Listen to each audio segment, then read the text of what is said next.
সবাই আমার সাথে পড়েন আউযু বিল্লাহি মিনাশ শাইতানির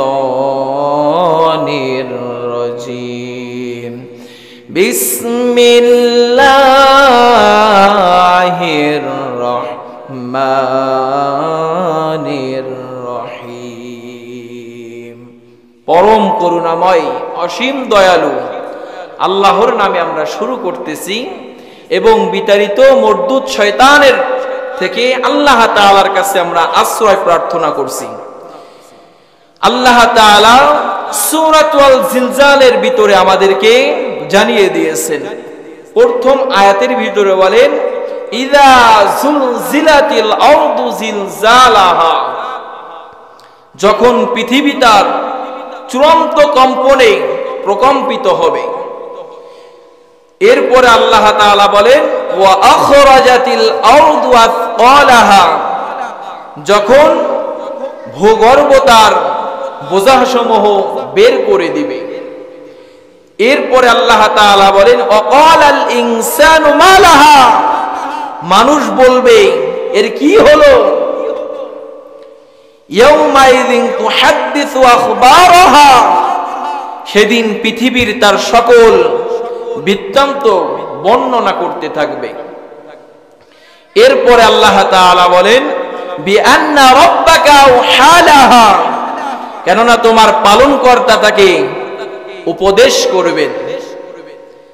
এরপরে আল্লাহ তাআলা 6 নম্বর আয়াতের ভিতরে বলেন ইয়াউমাইযিন ইয়াউমাইযি ইয়াসদুরুন নাসু আশতাতান লিয়ুরাউ আ'মালাহুম, যেদিন মানুষ বিভিন্ন দলে প্রকাশ পাবে যাতে তাদেরকে তাদের কৃতকর্মের জন্য আল্লাহ তাআলা তাদের কৃতকর্মের কারণে আল্লাহ সুবহানাহু ওয়া তাআলা তরফ থেকে তারা যেটা পাবে সেটা যাতে পেতে পারে। এরপরে 7 নাম্বার আয়াতের ভিতর বলেন ফামান ইয়ামাল মিসকালা যাররাতিন খায়রান ইয়ারা, আল্লাহ বলতেছেন অতবার কেউ অনুপরিমাণ সৎকর্ম করলে তাও আল্লাহর কাছে সেই অনুপরিমাণ সৎকর্মের ফলাফল পাবে। সুবহানাল্লাহ। এরপরে শেষ আয়াতের ভিতরে আল্লাহ বলেন ওয়া মান ইয়ামাল মিসকালা যাররাতিন শাররান ইয়ারা, এবং যদি কোনো ব্যক্তি অনুপরিমাণ অসৎ কাজ করে, এই অসৎ কাজ করার জন্য আল্লাহ তাআলার কাছে এই অসৎ কাজ করার জন্য আল্লাহ তাআলার কাছে এর বিনিময় পাবে কি পাবে না? সৎ কাজ করলেও আল্লাহ তাআলার কাছে বিনিময় পাবে, অসৎ কাজ করলেও আল্লাহ তাআলার কাছে বিনিময় পাবে। সৎ কাজ করবে যারা জান্নাতের মেহমান হয়ে যাবে তারা, সুবহানাল্লাহ। কিন্তু অসৎ কাজ করবে যারা জাহান্নামের অধিবাসী হয়ে যাবে তারা। কথা বলেন ঠিক কি না? তাহলে আমরা সূরাতুল জিলজালের 8টি আয়াতে কারিমার সংক্ষিপ্ত তরজমা আমরা জেনে নিলাম। ইন্নাল হামদালিল্লাহিল আকরামিল্লাযী খালাকাল ইনসানা ওয়া কাররামা ওয়া 'আল্লামাহু মিনাল বায়ানি মা লাম ইয়া'লাম فسبحان الذي لا يحصى امتنانه باللسان ولا بالقلم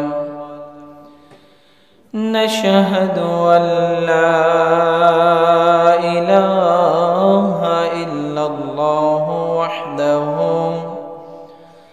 لا شريك له ونشهد أن سيدنا حبيبنا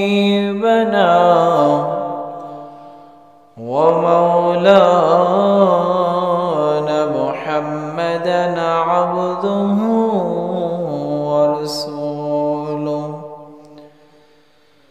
صلى الله عليه وسلم أرسله بالحق بشيرا ونذيرا وداعيا إلى الله بإذنه وسراجا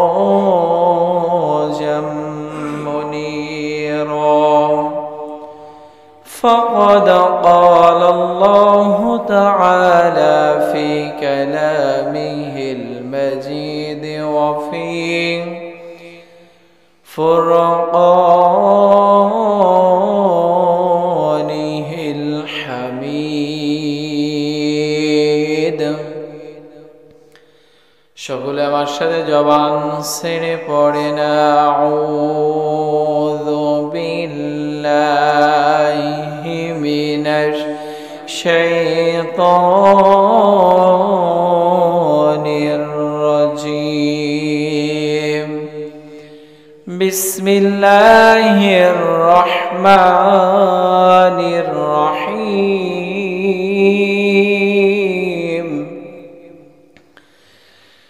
ইন্নাল্লাহা ওয়া মালাইকাতাহু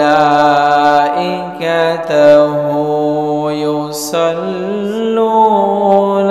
আলান নাবী ইয়া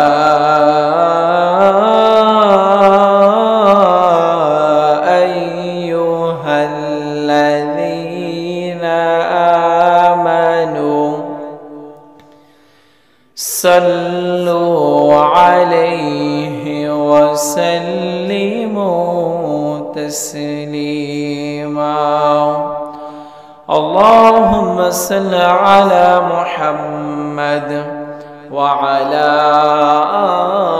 آل محمد كما صليت على إبراهيم وعلى آل إبراهيم إنك حميد مجيد اللهم بارك على محمد وعلى آل محمد كما باركت على إبراهيم وعلى آل إبراهيم إنك حميد مجيد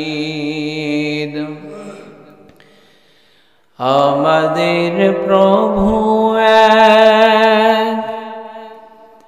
এক নবীর জীবন বিধানে ওই শিবানী কোরা আমাদের প্রভু এক নবীর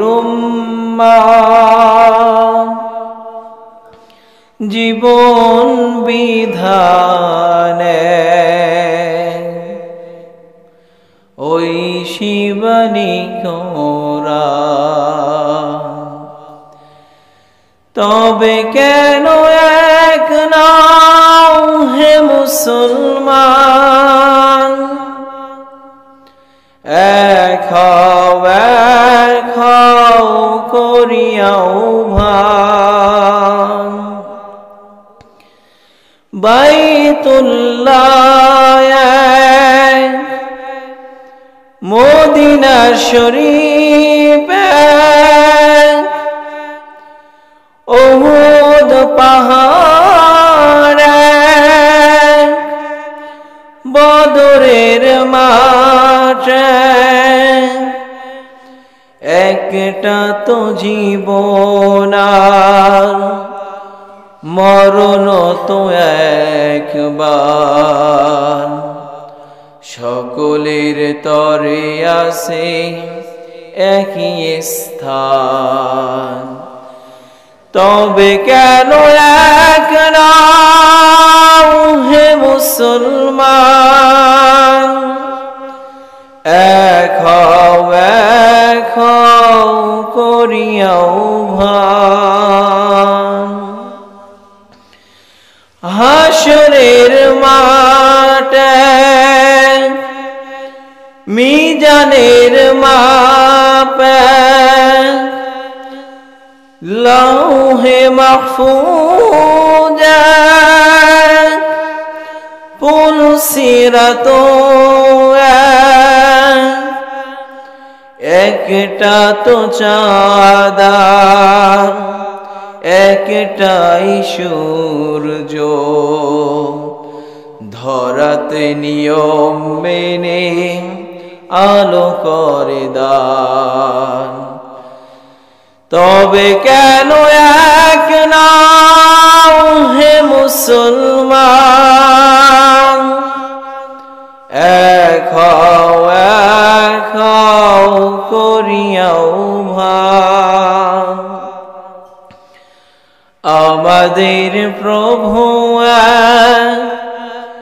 এক নবীর উম্মত জীবন বিধান ওই শিবানী কোরআন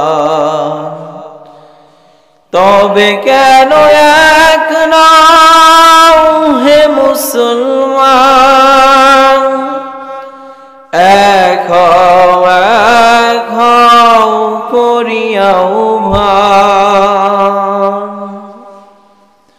আলহামদুলিল্লাহ আল্লাহ তাআলার দরবারে অসংখ্য শুকরিয়া যে মহান রব্বুল আলামিন সপ্তাহের শ্রেষ্ঠ দিন পবিত্র জুমার দিনে আল্লাহ তাআলা আমাকে আপনাকে আল্লাহ তাআলার ঘরে আসার এবং বসার সুযোগ করে দিয়েছেন কালিমাতু শুকর আদায় পড়ছি আলহামদুলিল্লাহ আল্লাহ তাআলার দরবারে আরো অসংখ্য শুকরিয়া যে মহান রব্বুল আলামিন দয়া করে মায়া করে মহব্বত করে পছন্দ করে সবার আগে ভাগে আল্লাহ তাআলা আমাকে আপনাকে আল্লাহ তাআলার ঘরে আসার এবং বসার সুযোগ করে দিয়েছেন হৃদয় নিংড়ানো ভালোবাসা আবেগ অনুভূতিকে উজাড় করে দিয়ে আরেকবার কালিমাতু শুকর আদায় করছি জবান ছেড়ে পড়ছি আলহামদুলিল্লাহ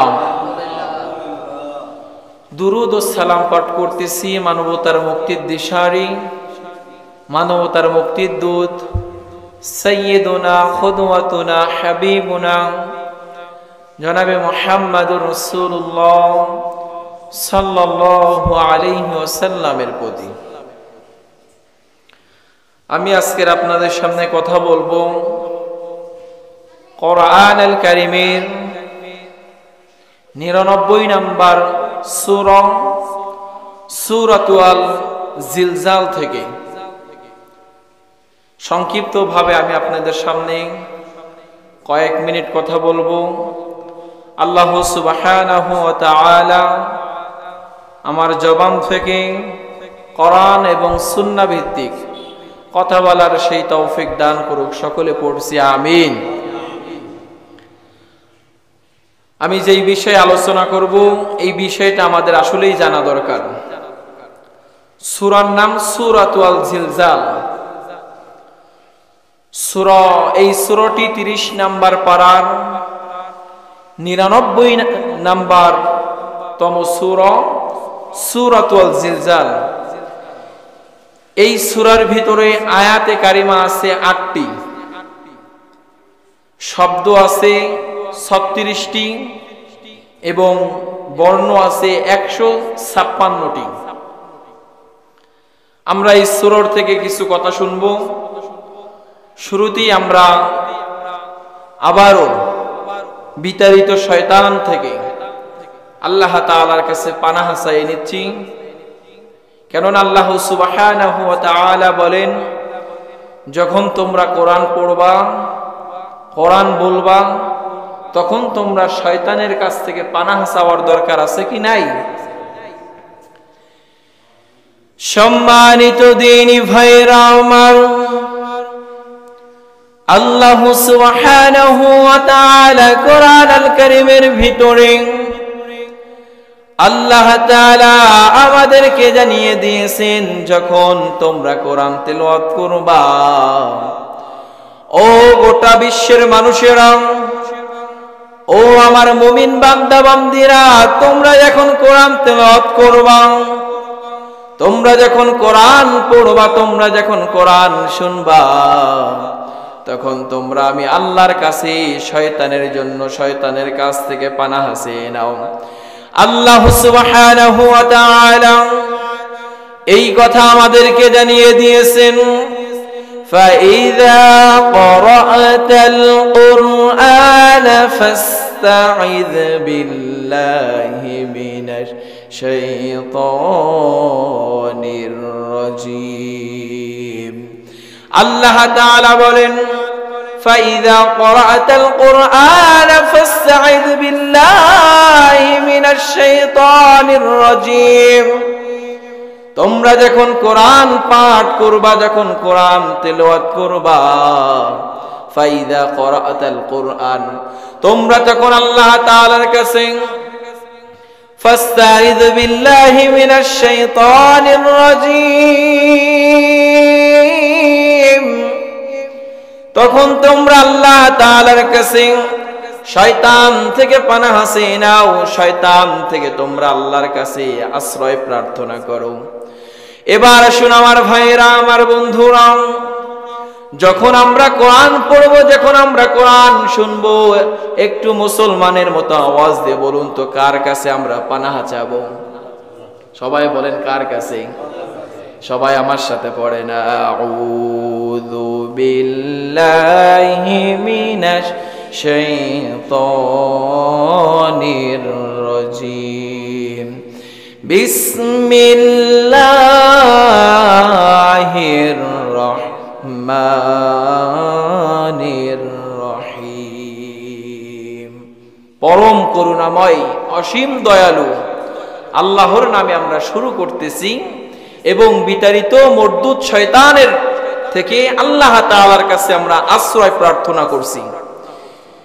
আল্লাহ তাআলা সূরাতুল জিলজালের ভিতরে আমাদেরকে জানিয়ে দিয়েছেন, প্রথম আয়াতের ভিতরে বলেন, ইযা যুলজিলাতিল আরদু জিলজালাহা, যখন পৃথিবী তার চূড়ান্ত কম্পনে প্রকম্পিত হবে। এরপরে আল্লাহ তাআলা বলেন, ওয়া আখরাজাতিল আরদু আথকালাহা, যখন ভূগর্ভ তার বোঝাসমূহ বের করে দিবে। এরপরে আল্লাহ তাআলা বলেন, ওয়াকালাল ইনসানু মা লাহা, মানুষ বলবে এর কি হলো? ইয়াউমাইযিন তুহাদ্দিসু আখবারাহা, সেদিন পৃথিবীর তার সকল বৃত্তান্ত বর্ণনা করতে থাকবে। এরপরে আল্লাহ তাআলা বলেন, বিআন্না রাব্বাকা আওহালাহা, কেননা তোমার পালনকর্তা তাকে উপদেশ করবেন। এরপরে আল্লাহ তাআলা 6 নম্বর আয়াতের ভিতরে বলেন, ইয়াউমাইযিন ইয়াউমাইযি ইয়াসদুরুন নাসু আশতাতান লিইউরাউ আ'মালাহুম, যেদিন মানুষ বিভিন্ন দলে প্রকাশ পাবে, যাতে তাদেরকে তাদের কৃতকর্মের জন্য আল্লাহ তাআলা তাদের কৃতকর্মের কারণে আল্লাহ সুবহানাহু ওয়া তাআলার তরফ থেকে তারা যেটা পাবে সেটা যাতে পেতে পারে। এরপরে 7 নাম্বার আয়াতের ভিতর বলেন, ফামান ইয়ামাল মিসকালা যাররাতিন খায়রান ইয়ারা, আল্লাহ বলতেছেন অতবার কেউ অনুপরিমাণ সৎকর্ম করলে তাও আল্লাহর কাছে সেই অনুপরিমাণ সৎকর্মের ফলাফল পাবে। সুবহানাল্লাহ। এরপরে শেষ আয়াতের ভিতরে আল্লাহ বলেন, ওয়া মান ইয়ামাল মিসকালা যাররাতিন শাররান ইয়ারা, এবং যদি কোনো ব্যক্তি অনুপরিমাণ অসৎ কাজ করে, এই অসৎ কাজ করার জন্য আল্লাহ তাআলার কাছে, এই অসৎ কাজ করার জন্য আল্লাহ তাআলার কাছে এর বিনিময় পাবে কি পাবে না? সৎ কাজ করলেও আল্লাহ তাআলার কাছে বিনিময় পাবে, অসৎ কাজ করলেও আল্লাহ তাআলার কাছে বিনিময় পাবে। সৎ কাজ করবে যারা, জান্নাতের মেহমান হয়ে যাবে তারা, সুবহানাল্লাহ। কিন্তু অসৎ কাজ করবে যারা, জাহান্নামের অধিবাসী হয়ে যাবে তারা। কথা বলেন ঠিক কি না? তাহলে আমরা সূরাতুল জিলজালের 8টি আয়াতে কারিমার সংক্ষিপ্ত তরজমা আমরা জেনে নিলাম।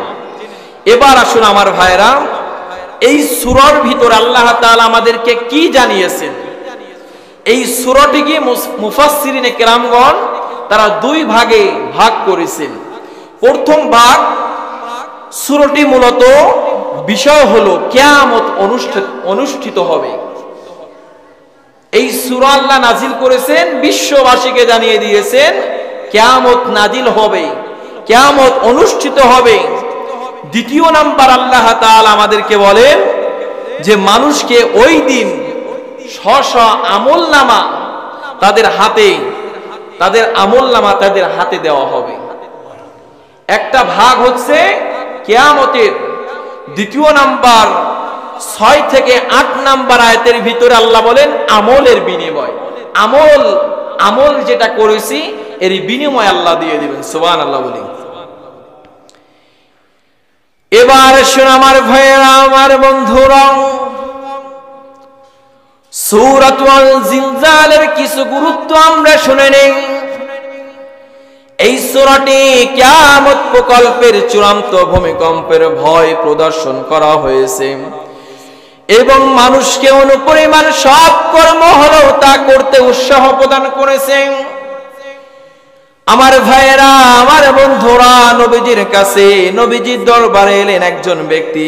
এসে তিনি নবীজির কাছে সূরাতুল জিলজাল শুনেন। নবীজি তাকে সূরাতুল জিলজাল শুনিয়ে দিলেন।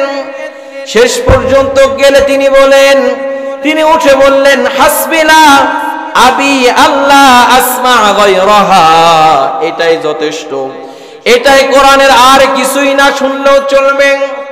আমার ভাইয়েরা, নবীজি বলতেছেন যে ব্যক্তি এই কথাগুলো মানতে পারবে, ওই সাহাবী বলতেছেন, ওই ব্যক্তি বলতেছেন আমার জন্য কোরআনের আর কোনো কথাও না শুনলেও চলবে। বলে একটু সুবহানাল্লাহ। এই সূরার ভিতরে আল্লাহ তাআলা অনেক মেসেজ, অনেক তথ্য আমাদেরকে জানিয়ে দিয়েছেন।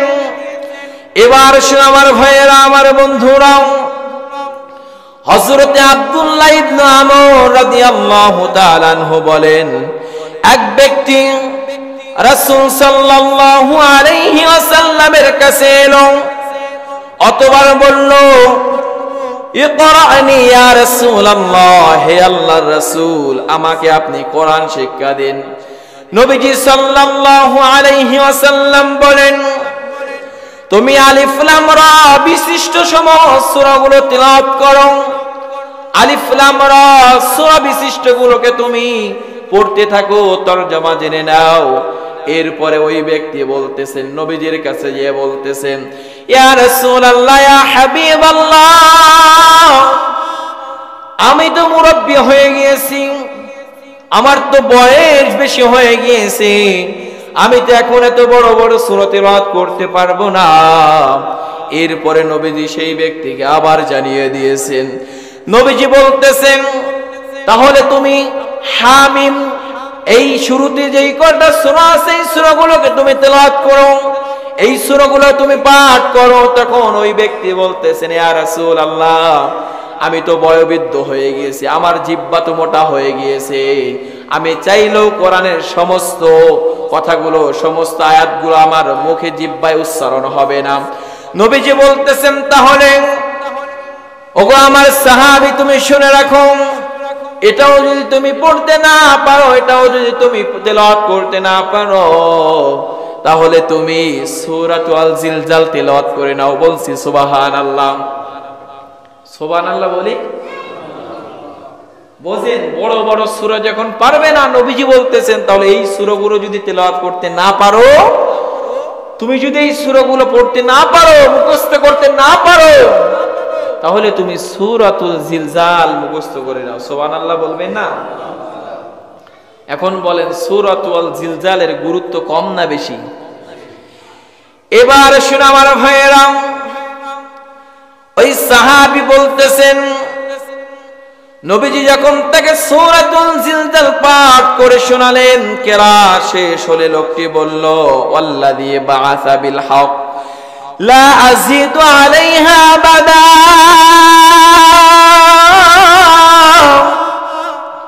ওই ব্যক্তি বলতেছেন, ইয়া রাসূলুল্লাহ, ইয়া হাবিবাল্লাহ, আপনি সত্য কথা বলেছেন, আপনি সত্যবাদী। আমি ইয়া রাসূলুল্লাহ, আমি আপনার কাছে আজকের বলে যাই, আমি জীবিত যতদিন থাকব এই সূরাতুল জিলজালের উপর আমি প্রতিষ্ঠিত থাকবো। বলছে সুবহানাল্লাহ। এবার শুন আমার ভাইয়েরা, আমার বন্ধুরা, এই জিলজালের ভিতরে, সূরাতুল জিলজালের ভিতরে আল্লাহ তাআলা আমাদেরকে কি জানিয়ে দিয়েছেন? আল্লাহ বলতেছেন 1 নাম্বার আয়াতে কারিমার ভিতরে, ইযা যুলজিলাতিল আরদু জিলজালাহা, যখন পৃথিবী তার চূড়ান্ত প্রকম্পে কম্পিত হতে থাকবে কিয়ামতের সময়। আমার ভাইয়েরা, আমার বন্ধুরা, কথাগুলো স্বাভাবিকভাবে নিয়েন না, একটু চিন্তা করেন।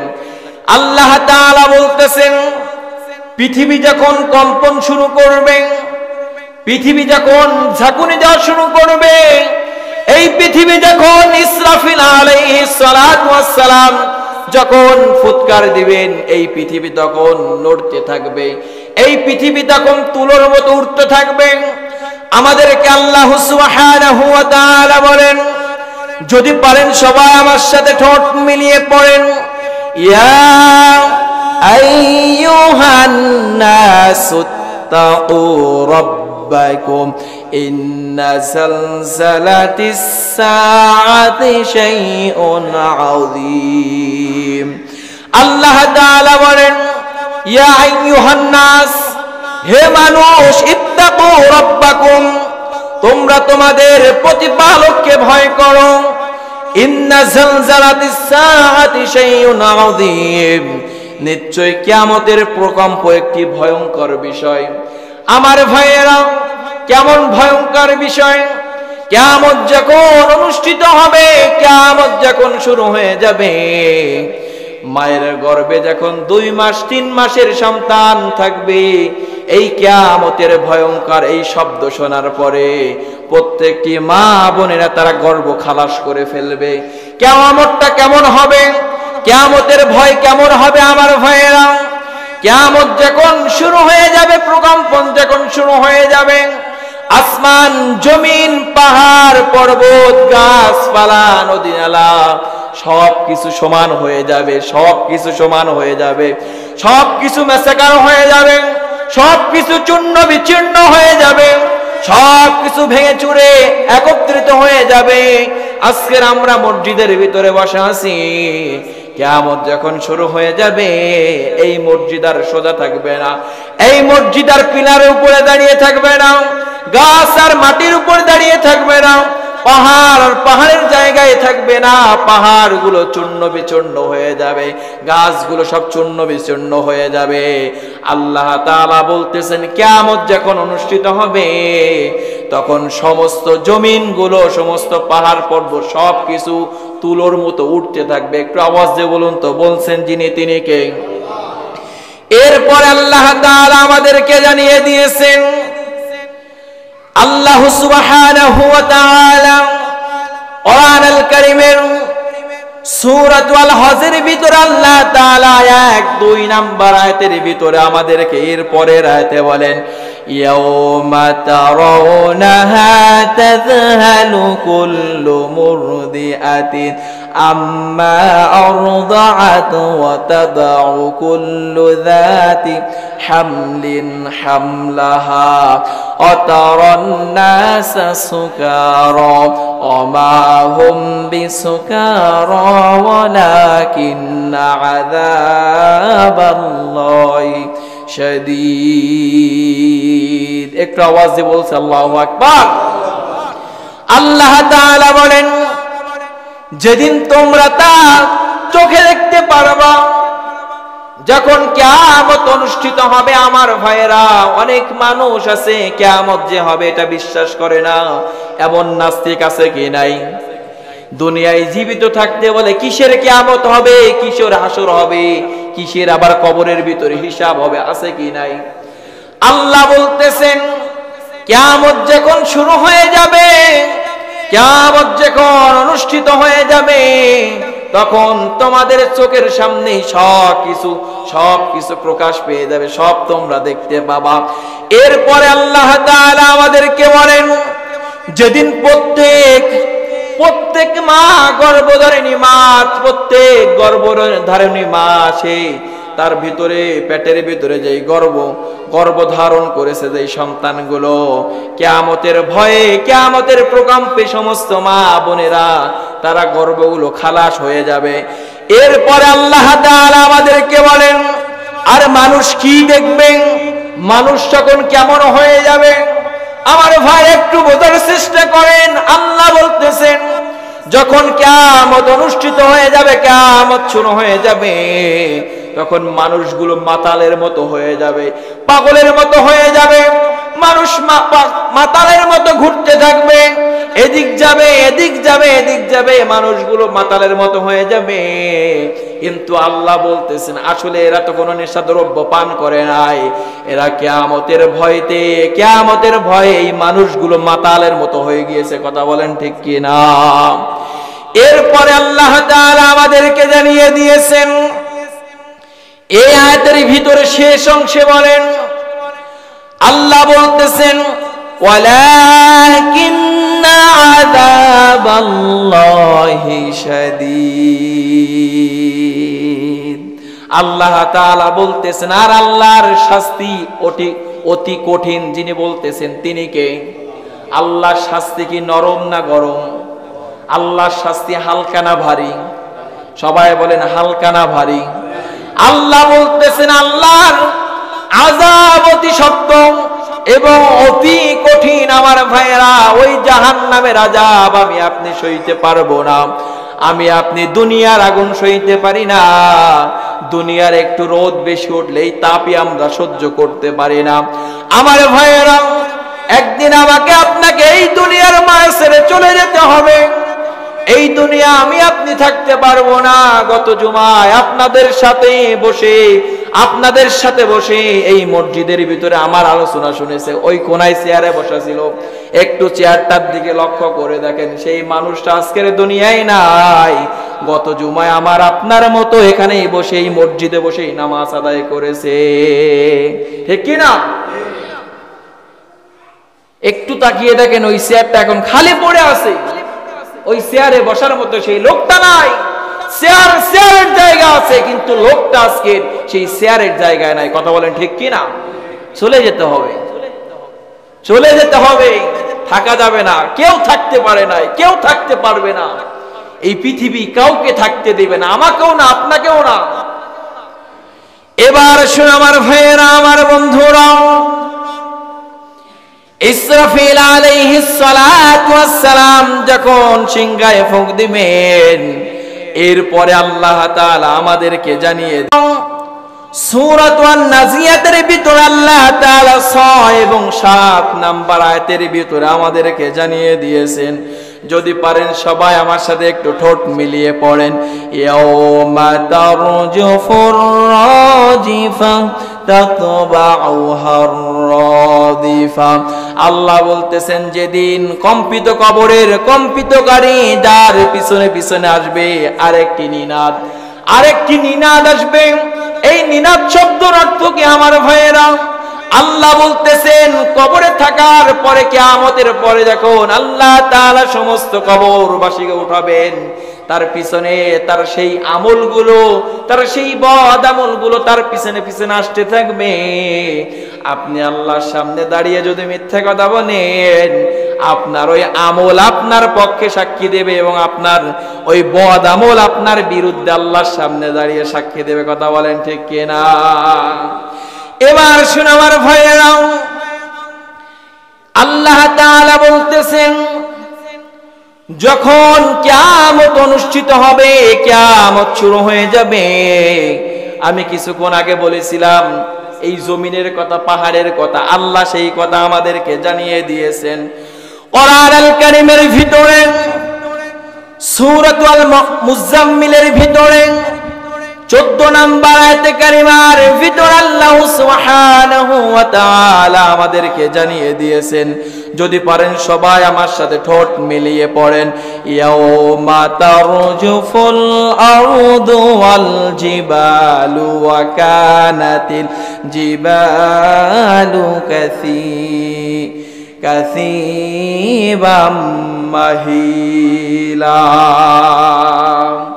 আল্লাহ তাআলা বলতেছেন, যেদিন জমিন ও পর্বতমালা প্রকম্পিত হবে এবং পাহাড়গুলো চলমান বালুরাশির মতো পরিণত হয়ে যাবে। আমার ভাইয়েরা, পাহাড়গুলো বালির মতো উঠতে থাকবে, পাহাড়গুলো বালুকণার মতো উঠতে থাকবে, তুলোর মতো উঠতে থাকবে। আমার ভাইয়েরা, দেখবেন তুলা গাছের ভিতরে যখন তুলাগুলো পেকে যায়, ওই তুলাগুলো বেরিয়ে বেরিয়ে দেখবেন আকাশে এদিক সেদিক উঠতে থাকে। আল্লাহ বলতেছেন, কিয়ামত যখন অনুষ্ঠিত হয়ে যাবে, কিয়ামত যখন শুরু হয়ে যাবে, এই যে পাহাড় পর্বত জমিন খাল বিল নদী নালা যা কিছু তোমরা দেখতেছো, সমস্ত কিছু বালুকণার মতো উঠতে থাকবে।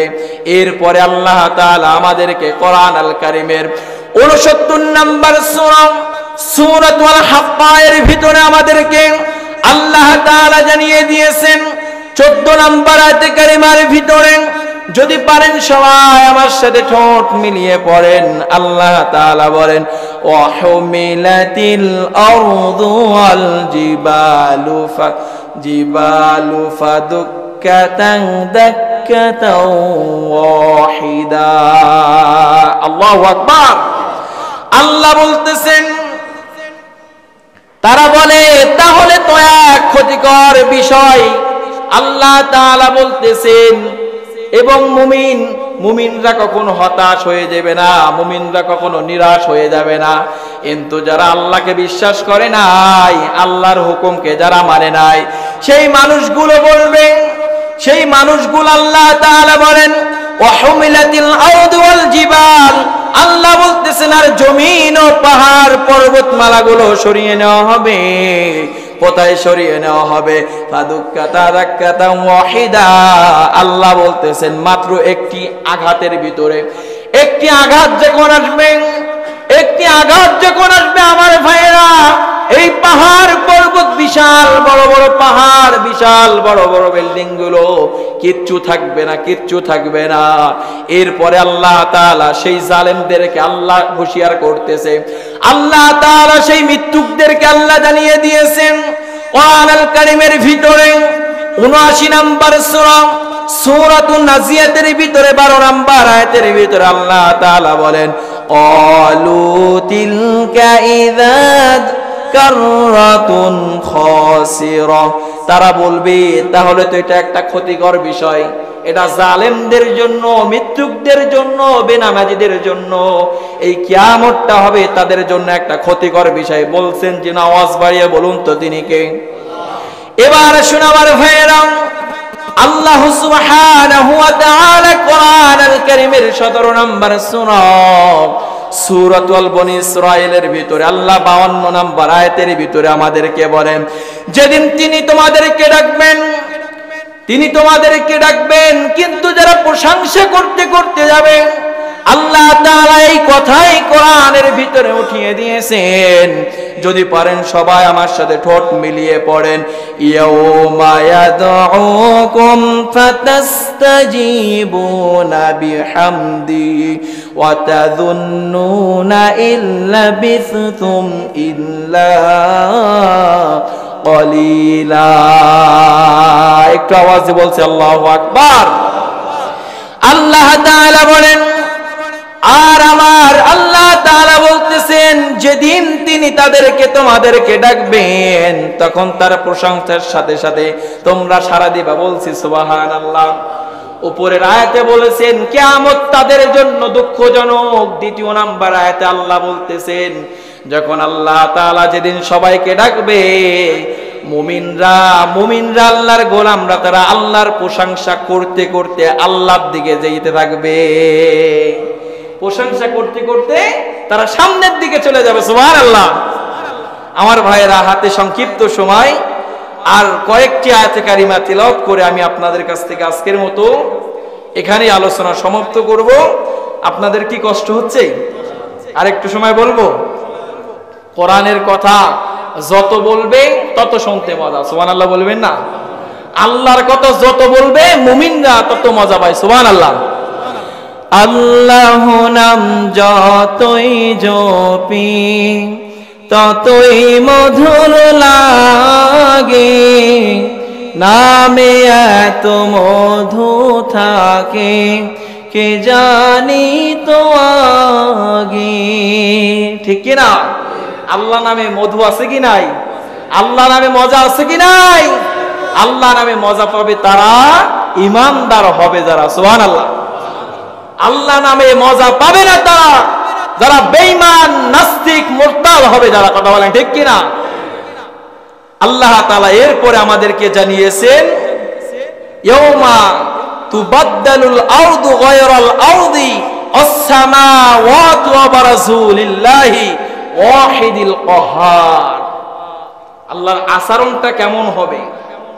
দুনিয়ার বিচারে মানুষকে টাকা দিলে বিচার ঘুরে যায়, দুনিয়ার মানুষকে টাকা দিলে অন্যায় অপরাধ সব থেকে আপনি বেঁচে যেতে পারবেন, কিন্তু কিয়ামতের দিন আপনার কোনো টাকাও চলবে না, আপনার কোনো মামুর গরমও চলবে না, কথা বলেন ঠিক কি না? কিছু হলেই ফোন দেয় মামুরে, আছে কি নাই? কথা বলেন না কেন, আছে কি নাই? আল্লাহর কাছে কি মামুর গরম চলবে? দলের গরম চলবে? ক্ষমতার গরম চলবে? অনর্থকরীর ক্ষমতা চলবে না। আল্লাহর সামনে দাঁড়িয়ে কথা বলতে পারবে তারা, ইমানদার হয়ে মৃত্যুবরণ করবে যারা, ঠিক কিনা বলেন? আল্লাহ বলতেছেন আল্লাহ সেদিন কিভাবে আমাদের সাথে আচরণ করবে, কিন্তু বিস্তারিত আলোচনা, এমনকি নবীরা পর্যন্ত আল্লাহর সামনে দাঁড়িয়ে মাথা উঁচু করে কথা বলতে পারবে না। আমার আপনার খবর তো দূরের কথা, ঠিক কিনা বলেন? খাই দাই ফুর্তি করি, আনন্দ উল্লাস করি, আল্লাহর কোনো খবর নাই, দ্বীনের কোনো খবর নাই, ইসলামের কোনো খবর নাই। আল্লাহ আপনাকে কি এমনিতেই সৃষ্টি করেছে? আল্লাহ কি আপনাকে ফালতু সৃষ্টি করেছে? আল্লাহ বলতেছেন আফা হাসিবুতুম আন্নামা খলাকনাকুম আবাসা ওয়া আন্নামা ইলাইকুম লা তুরজাউন। তোমরা কি মনে করেছো যে তোমাদেরকে আমি এমনিতেই সৃষ্টি করেছি, ফালতু সৃষ্টি করেছি? তোমাদেরকে আমি কোন উদ্দেশ্য ছাড়া কি সৃষ্টি করেছেন? আল্লাহ বলতেছেন ইন্নী জাইলুন ফিল আরদি খলিফা, তোমাদেরকে আমি আমার জমিনের প্রতিনিধিত্বকারী তোমাদেরকে বানিয়ে দিয়েছি, সুবহানাল্লাহ। এরপর আল্লাহ বলেন কেন সৃষ্টি করেছেন? ওমা খলাকাতুল জিন্না ওয়াল ইনসা ইল্লা লিয়াবুদুন, আল্লাহর গোলামি করার জন্য, আল্লাহর দাসত্ব করার জন্য, আল্লাহর ইবাদত বন্দেগী করার জন্য আমাদেরকে সৃষ্টি করেছেন, কথা বলেন ঠিক কিনা? যেই কথাগুলো বলেছি আল্লাহ তাআলা আমাকে আমার পরিবারকে আমল করার তৌফিক দান করুক, আমিন। আমার ভাইয়েরা, আমি আপনাদের সামনে কিছু কথা তুলে ধরতে চাচ্ছি। আপনারা ইতিমুহূর্তে অনেকেই জেনে গিয়েছেন যে আমি এটাই আজকের আমার শেষ জুমা। আমি আপনাদের মাঝে দীর্ঘ 5 মাসের অধিক আপনাদের সাথে আমার চলাফেরা, আপনাদের সাথে আমার ওঠা বসা, আপনাদের সাথে আমার কথা বলা। যদি কেউ এই 5 মাস 6 মাসের ভিতরে আমার ব্যক্তিগত কোনো কথা, আমার ব্যক্তিগত কোনো আচরণে যদি কেউ কষ্ট পেয়ে থাকেন, আমি আপনাদের ছোট ভাই হিসেবে, আপনাদের সন্তান হিসেবে আমি আপনাদের কাছে ক্ষমা চেয়ে যাচ্ছি। আমাকে আপনারা সবাই ক্ষমা করে দিবেন এবং এই মেম্বারে বসার পরে আমার উপরে যে হক ছিল সেই হকগুলো যদি আমি আদায় না করতে পারি, এজন্য আমি আপনাদের কাছে ক্ষমা প্রার্থী, আমি আপনাদের কাছে ক্ষমা চাচ্ছি। কেননা এই মেম্বারে বসার যোগ্যতা তারাই রাখে যারা এই মেম্বারের হক আদায় করতে পারে, কথা বলেন। আমি যদি এই মেম্বারে বসার পরে হকগুলো আদায় না করতে পারি, আপনারাই আমার বিরুদ্ধে আল্লাহর সামনে মামলা দিয়ে দেবেন। আমি আপনাদের মসজিদের একজন খাদেম হিসেবে, গোলাম হিসেবে ছিলাম দীর্ঘ 5-6 মাস। আপনারা আমার প্রতি কেউ কষ্ট নিয়েন না, আমিও আপনাদের প্রতি কোনো কষ্ট নাই। আমার জন্য একটু দোয়া করবেন, পারবেন তো সবাই? পারবেন তো সবাই? একটু দোয়া করবেন, আর কিচ্ছু চাই না, যাতে আল্লাহ আমাকে এই দ্বীনের প্রতি প্রতিষ্ঠিত রাখে, একজন দ্বীনের একজন দাঈ হিসেবে, দ্বীনের একজন খাদেম হিসেবে যাতে আল্লাহ আমারে কবুল করে, বলছে আমিন। কথা বললে অনেক কথা বলা যায়, কথা না বাড়িয়ে, আর প্রত্যেকটা বিদায় যন্ত্রণাদায়ক। যে কোনো চাকরি কন, এমনকি দুনিয়া থেকে বিদায় নেওয়া এটা একটা যন্ত্রণাদায়ক, ঠিক কি না বলেন? আসলে আমার খুব কষ্ট হচ্ছে আপনাদেরকে ছেড়ে যেতে, কিন্তু আল্লাহ যে আমার রিজিক আর লেখেনি। রিজিকের মালিক তো আল্লাহ। আমার যদি রিজিক থাকতে হয়তো বা আমি আরো থাকতাম, কিন্তু রিজিক নাই, চলে যেতে হবে, এটাই সত্য। দেখেন ওই যে চেয়ারটা এখন ওই খালি পড়ে আছে, ওই চেয়ারের মানুষ আল্লাহ তারে ওই দিন পর্যন্ত হায়াত দিয়েছিল, তিনি ওই দিন পর্যন্ত জীবিত ছিল, হায়াত নাই, চলে যেতে হয়েছে। আমার রিজিক ছিল, আমি ছিলাম, রিজিক নাই, চলে যেতে হবে। এজন্য কোনো প্রকার বিশৃঙ্খলা সৃষ্টি করবেন না, কোনো প্রকার এদিক সেদিক অমুক তমুক এই করেছে ওই করেছে, এই সমাজের ভিতরে কোনো প্রকার বিশৃঙ্খলা সৃষ্টি করবেন না। পারবেন তো ইনশাআল্লাহ? এখন অনেকে প্রশ্ন করতে পারেন, হুজুর চলে যাবেন কেন? বলবো, কথা বলে না। আমি কাউকে কষ্ট দেব না, কারোর সাথে দ্বন্দ্বও নাই।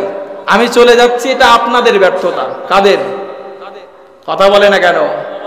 আপনাদের ব্যর্থতা। কমিটি আমাকে জানিয়েছে এইটা।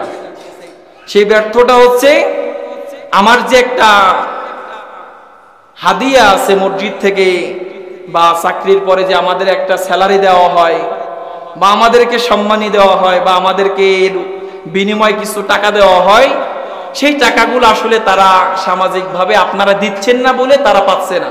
আর তারা না দেওয়ার কারণে, আপনারা না দেওয়ার কারণে মসজিদ কমিটিও আমাদেরকে রাখতে পারতেছে না। এটাই আমাকে জানাইছে। আর কোনো আমার দোষ বা আর কোনো অপরাধ, আর কোনো কারণ আমাকে তুলে ধরেনি।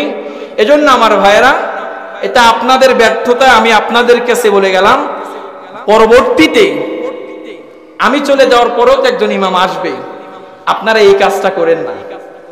মসজিদ কমিটি তো আর বাবা সম্পদ বিক্রি করে ইমাম রাখবে না।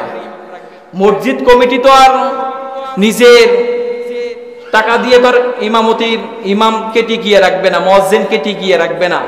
এজন্য আপনারা সবাই সামাজিক যে সাদাটা আছে আপনাদের, এই সাদাটা যদি আপনারা দেন, আপনাদের মসজিদ, আপনাদের মাদ্রাসা, আপনাদের সমাজ খুব সুন্দরভাবে চলবে।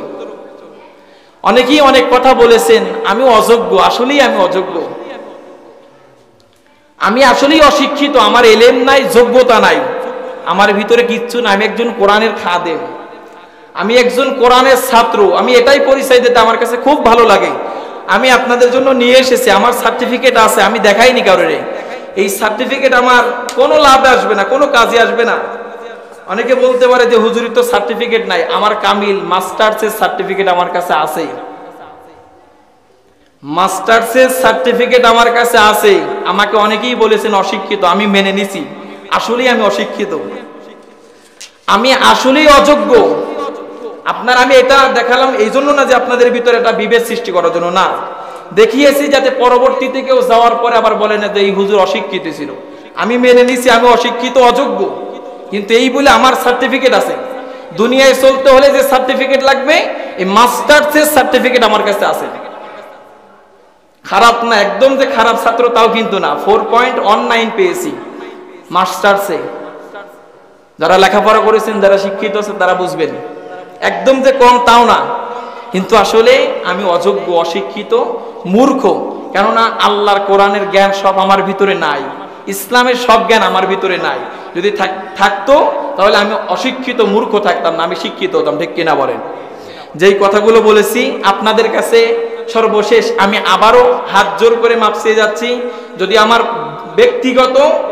আমার ব্যক্তিগত কোনো আচরণ, কথাবার্তায় যদি কেউ কষ্ট পেয়ে থাকেন, আমাকে মাফ করবেন।